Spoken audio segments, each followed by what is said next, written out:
Yeah, and welcome to another video. I'm Brett Papa, and today is the continuation of our last video. This is the major counterpart of what we did last time, and that was more minor pentatonic soloing.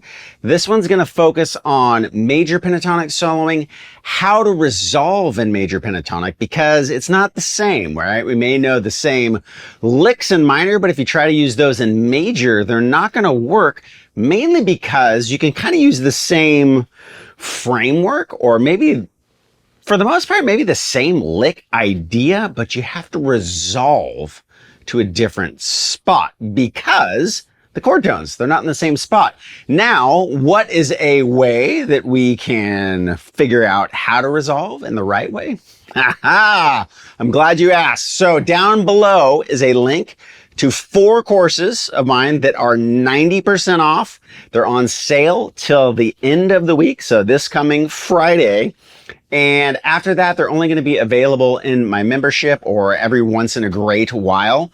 But all these courses are specifically how you start to see chord tones within the scales. So what you're doing is you're taking a pentatonic scale and you're able to see your whole chord progression inside of that scale. And what that does is that lets you know exactly the right notes to hit. Now, how you mix them up, how you phrase, that's kind of, it's up to you. That's part of your own secret sauce you'll be making.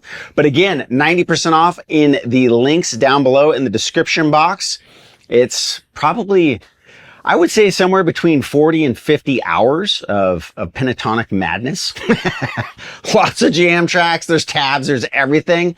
And I'll probably never do courses this long again. Each course is like between 9 and 13 hours a piece. So it is a deep dive, like to the Marianas Trench dive and how to solo better using the pentatonic scale. And I'll show you some tricks, how to break some rules, and also how to inadvertently play the modes without even knowing what mode you're in. That's my favorite mode, the I don't know-ian mode, but I'm going to show you a trick. Let me fix my mic here.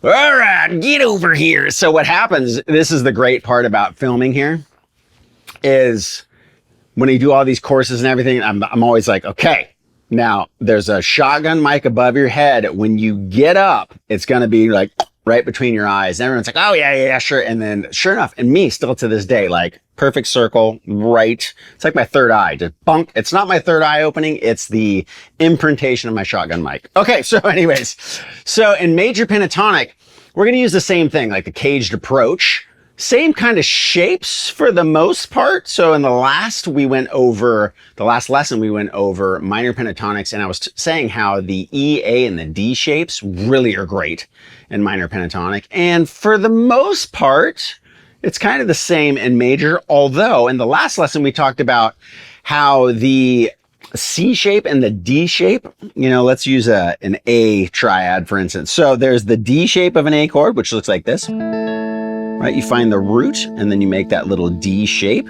but it also shares basically this same little triad as the C shape. So if we did our A chord here and use the C shape,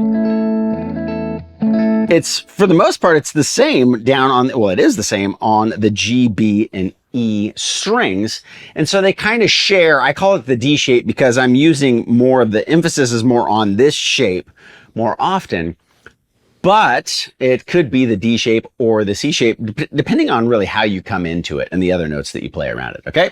So the same thing goes with this chord progression. Now, our chord progression on this song is cool because it goes from major into minor. At the very last tail end, you'll see me throw on a minor pentatonic lick.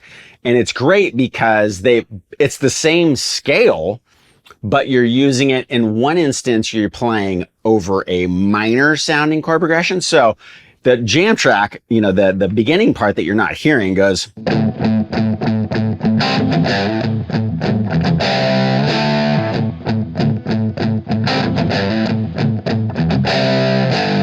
Okay. And then the next part goes.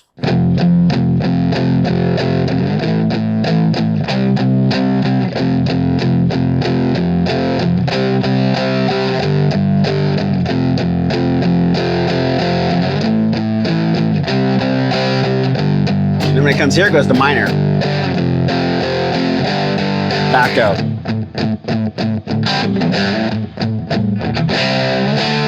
Okay, so in this other part that I'm playing over, that same scale, the same minor when we're in this part, I can play minor pentatonic. And I'm going to be, targeting all of these A minor chord tones. These licks. All that stuff is going to work great. But when I go to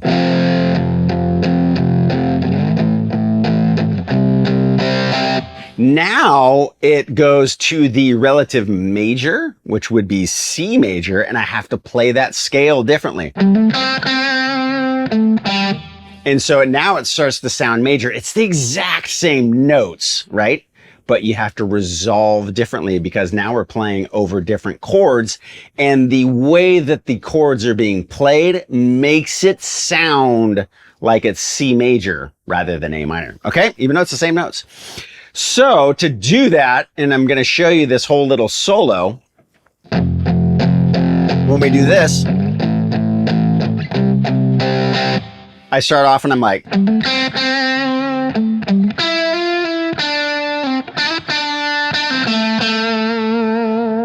okay, so what's happening there is I'm starting to target the notes that sound more like C major. And the notes I'm picking are still derived from my chord tones. So the F. Remember we talked about the relationship between this E shape? So think of, when you see this chord shape, that's an E shape in CAGED. Just think of an E major chord like this, but you're using your first finger as a capo so that you can spell F, even though you're really in an E major kind of a shape, right? So this is just becomes a capo. So the E and the D shapes in CAGED, if you think of the word CAGED, C-A-G-E-D, the E and the D shapes are connected together. So if I look at the D shape, right? So this whole shape right here. When I'm playing that F chord, the first lick I do, right there. Now, I don't talk about this all the time. Remember I said that the C and the D kind of share that spot? Well, check this out. This is the C shape. And if you look, those first two notes I hit, right? That is the third of our F chord with the C shape, right? So it's third to the fifth. Now, those two next chords are A minor, right? This is the E shape, but an E minor. Same thing as this, but just the minor version. And then I go to C. Now, this C would be the A shape in CAGED because it looks like an A chord, right? If I did this, that would be an A chord. So my movable capo spells C right here because this is our C root note. Now, check that out. We have this note. So when you're starting to learn CAGED and major pentatonic, oftentimes you're going to be working out of seeing kind of that A shape and the G shape are shared together. So if I used the A chord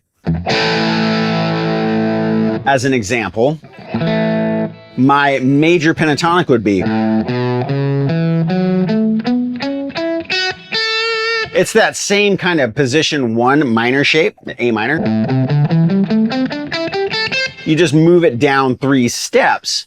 And if you start with A as your root, your starting point, it's going to sound major, right? Because in reality, if this shape really would sound like F sharp minor.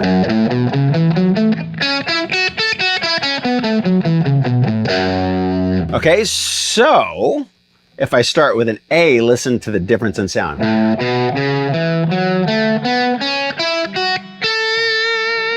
So in that instance, if you want to do some like, cool A major jamming,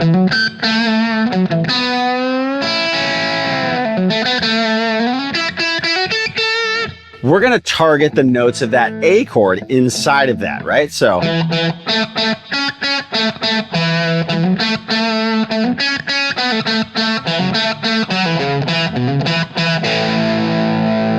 but it also really is this G shape, which is a huge shape in the CAGED system. Hardly ever, you're never going to see anybody do this, really.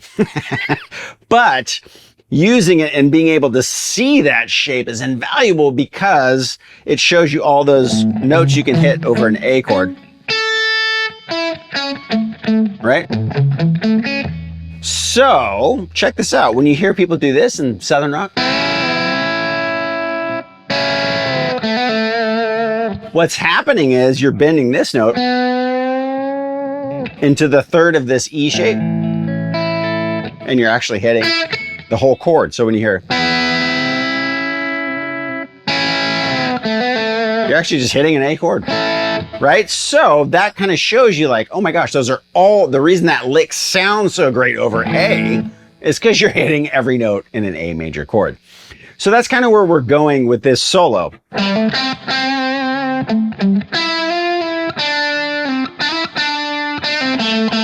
I'm kind of using a couple other notes, and you'll see why in a second. This is more like the major pentatonic playing of somebody like Keith Scott from Bryan Adams, one of the most amazing guitar players ever. Like the best vibrato, best understated phrasing ever. Like every note is perfection. There's a couple songs where he'll cut loose and burn, but when you listen to his solos, they're some of my favorite solos ever because it's like textbook exactly what goes for the song, the feel, the vibrato, everything. If you haven't checked out Bryan Adams, go back, regardless of what you think of Bryan Adams as a musician, listen to the songs, listen to the guitar player. He's ridiculous. Okay, so this is kind of the approach I took on that one. So I'm hitting all of those chord tones. Like I said, I'm playing right out of this F chord, right? So I got right out of here. So that's out of the D shape, and then this is out of the C shape. Now when I go, those two notes right there, that's right out of my A minor chord and walking right into my C chord. Right?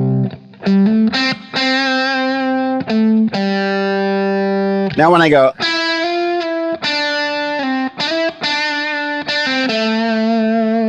it's coming back around. So you got,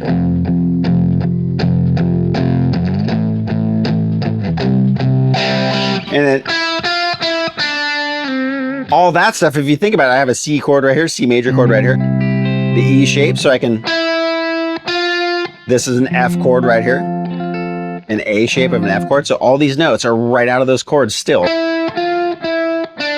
This is out of a G shape, or I'm sorry, a D shape, it's a G chord, right? So,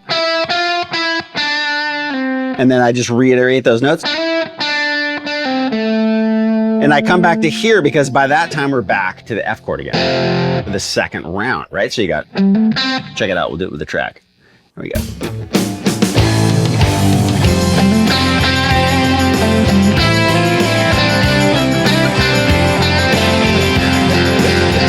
Right? So the next one's gonna go, so I got,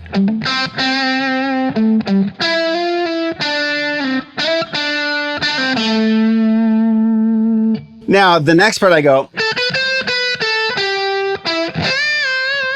now that's right out of the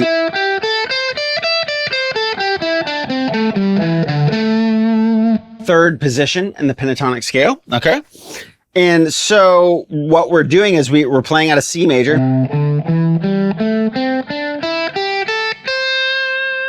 That second up here,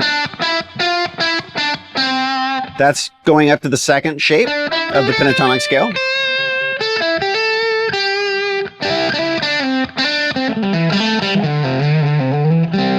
Right, all that kind of stuff. So you got,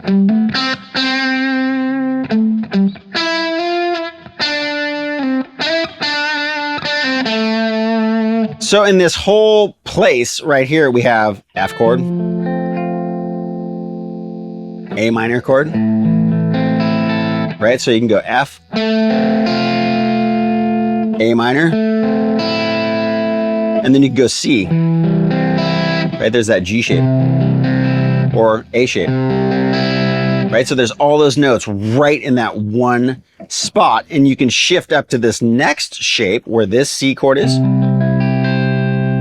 and you have all those same things. So you have the F chord here, which is an A shape of an F chord, right? You have the C chord right underneath your fingers, which is the E shape. You have your G chord here, right? Same thing we did with F, we're just whole step up, or you can look at it this way. So it's either the D shape or the C shape, depending on where you're going to play out of. And you're basically hitting everything you need to hit in those first couple phrases, right in those spots right there, those first two spots. You can shift up even higher, and we can go C. One of the ways that a really easy way, so you can either think of it like this, there's the D shape, and think of this note, right? Or the C shape and think of this note. When I think of this particular shape, this little D-shaped triad, I like to think of that as my root note, right? Because so many solos are based off of this little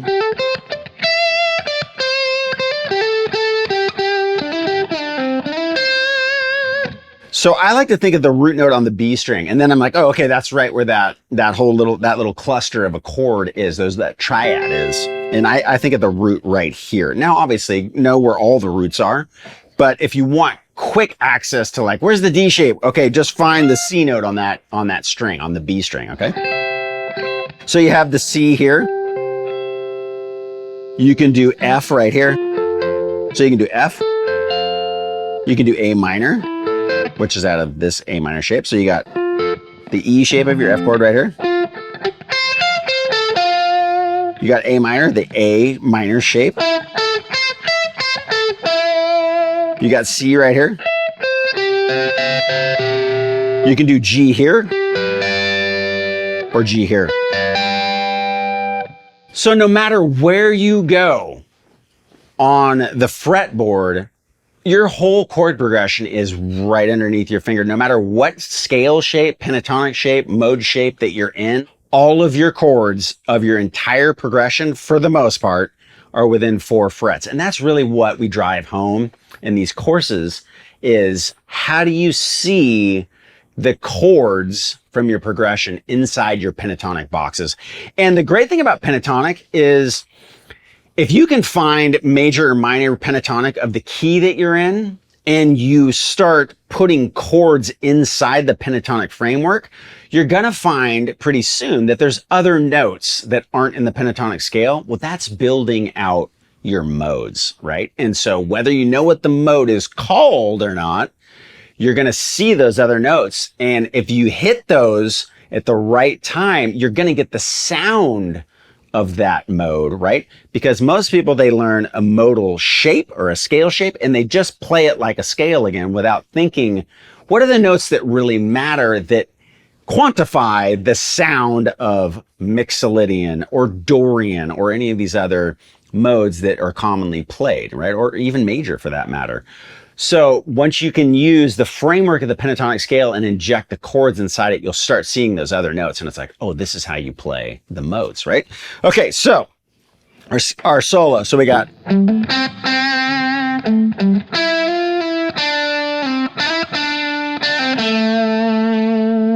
I come up. Now, when I walk up here, right? So this can be out of this F chord. That can be my C chord or my G chord, right?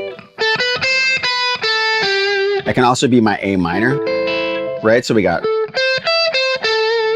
the A minor. So I'm hitting all of those chord tones again, and it's in kind of a fluid run. So I'm gonna be hitting one of those chord tones no matter what scale we're over. So check it out, here we go.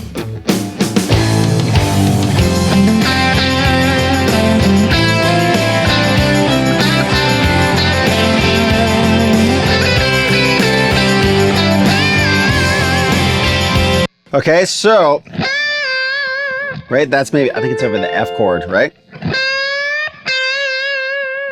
Okay, so we got,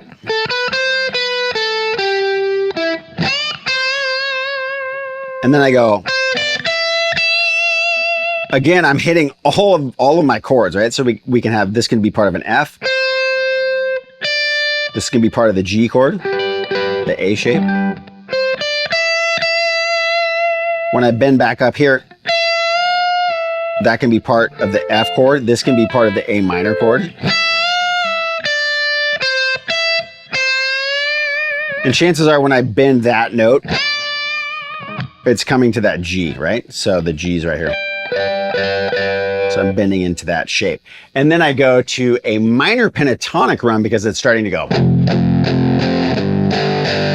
which is building us back into that minor sound, right? So think of this chord progression.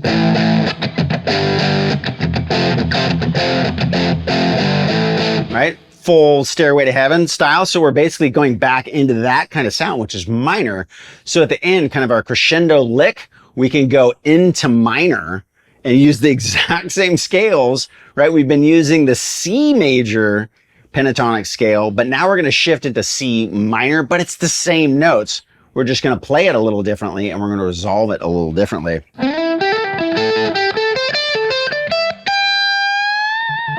So I just come in and I do a position 4 lick. And I get up to my A because we go back to, right? We go back to that spot. So I'm wanting to get to my A note.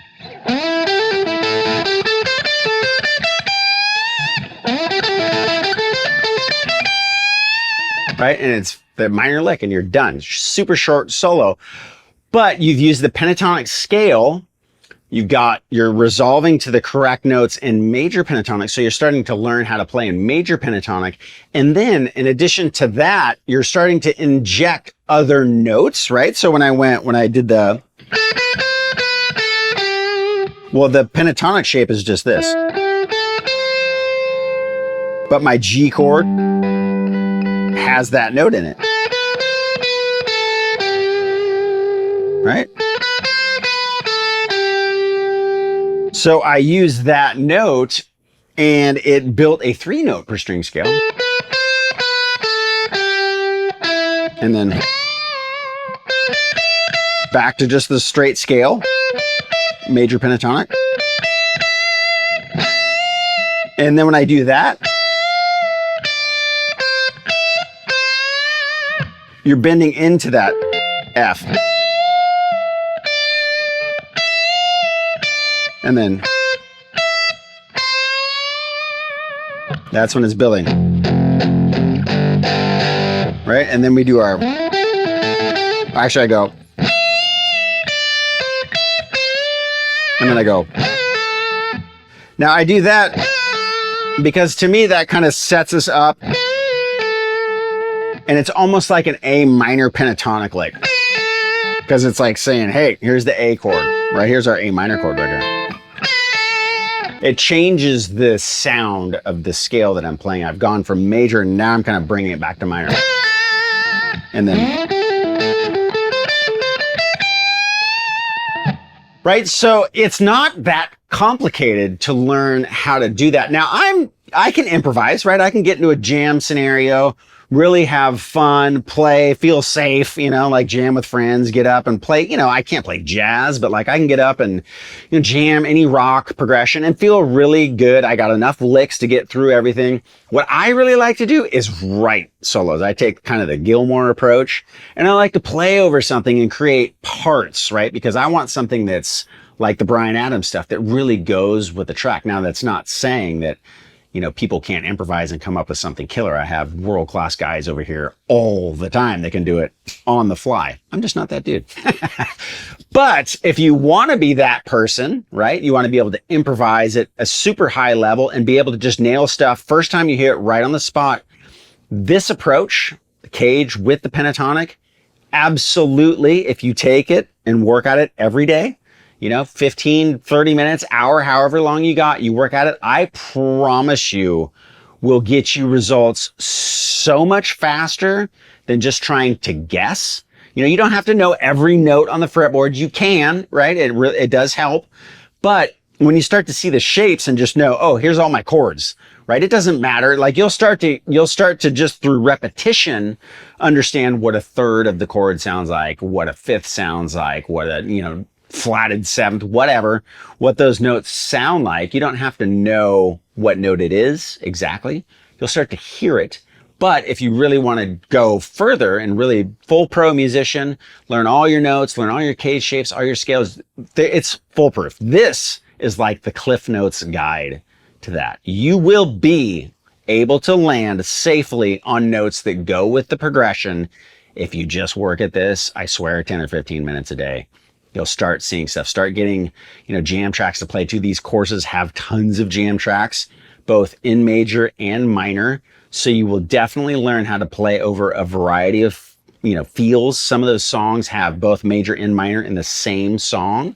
So you'll be able to like really work out, okay, this is how I resolve in major. This is how I resolve in minor. This song being one of them. It isn't in the course, but there's another one like it. I'll put this song at the end of the part that I'm playing at the end of the video. So if you want to practice over it, you can just, you know, set your little marker there and jam over it and see what you come up with in a little short solo. This is like real world solo length, even shorter these days, but like this is like a good length solo back in the day. So if you can start to really make something work in this amount of time, you're really, really onto something, because that's, you know, in a real world scenario, if you want to be in a band, it's probably what you're going to get, unless you're in a jam band, and then you can just freaking solo all night. Everyone else be damned. I'm taking a 97 bar solo. Woo! But don't forget, the courses are on sale 90% off just to the end of this week. The link is down below in the description box. It funds everything you see here, and it's the reason all of the players come in here. All of the interviews, all of the courses, all of this stuff is because of you guys out there who support me at brettpapa.com. You are amazing. Also, if you have a question or comment, just leave it in the comment section below. I try to answer everybody. So just leave if you got a question, let me know below. Make sure to subscribe, click the bell to be notified. You guys are amazing. Thank you for the continued support. We'll catch you next time.